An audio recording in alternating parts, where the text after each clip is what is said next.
I'm Chris Moore, interim pastor at Montevilla United Methodist Church. The lectionary reading is 1 Corinthians chapter 15. I'm going to be reading verses 12 through 14 and then verse 20.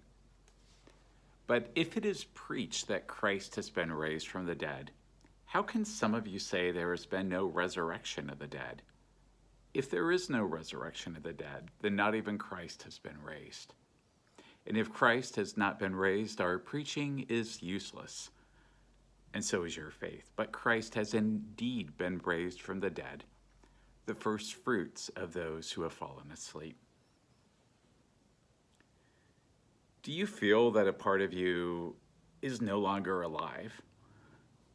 Maybe it's because of anxiety about the coronavirus.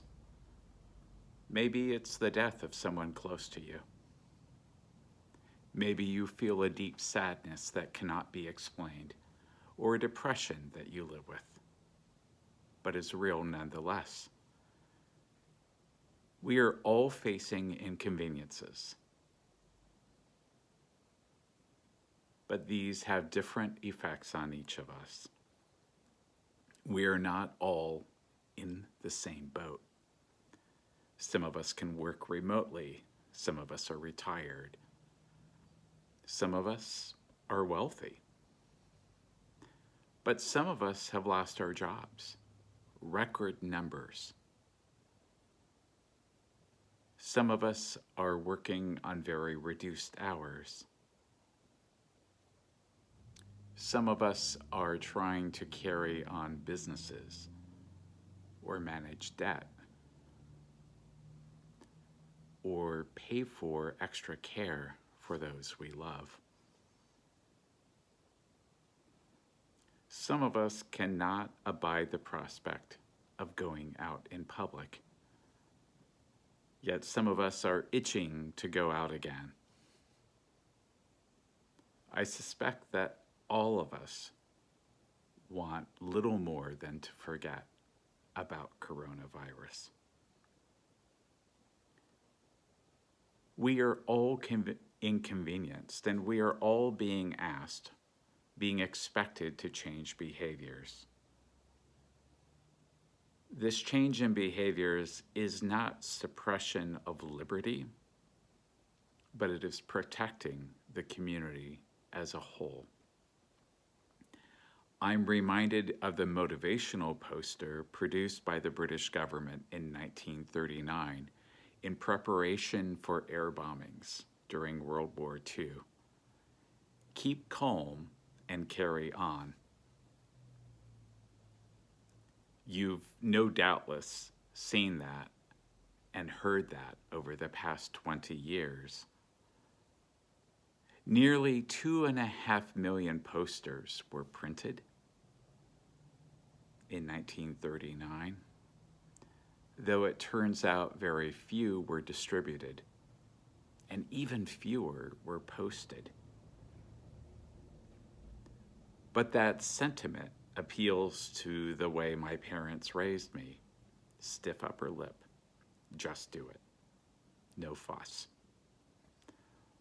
Paul was reasoning with the Corinthian Christian community because there were doubters who said that Jesus was not in fact resurrected from the dead.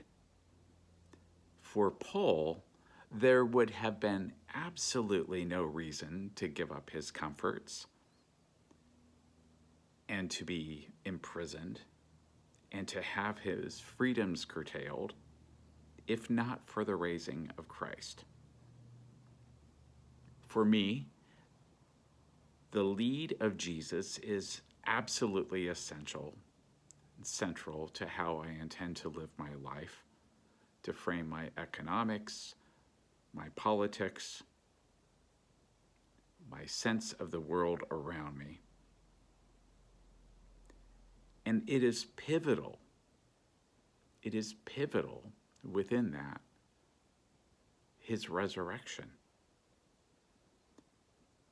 If I sense a different experience of life around me right now, I trust and intuit and know that there will be an even better resurrected experience afterwards.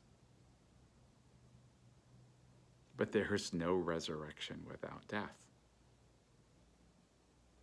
My individual devotional life works for me now,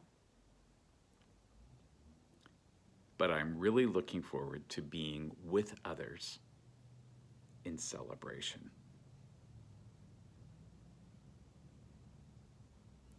My faith is nothing if I am not hoping for resurrection. Keep calm, carry on. Whatever feels dormant in our lives right now shall, in a way even more glorious than daffodils and tulips, in a way even more splendid than the flowering of spring. Whatever feels dormant now shall rise up. Thanks be to God. I'm Chris Moore with Montevilla United Methodist Church. Be well, stay safe. God bless you.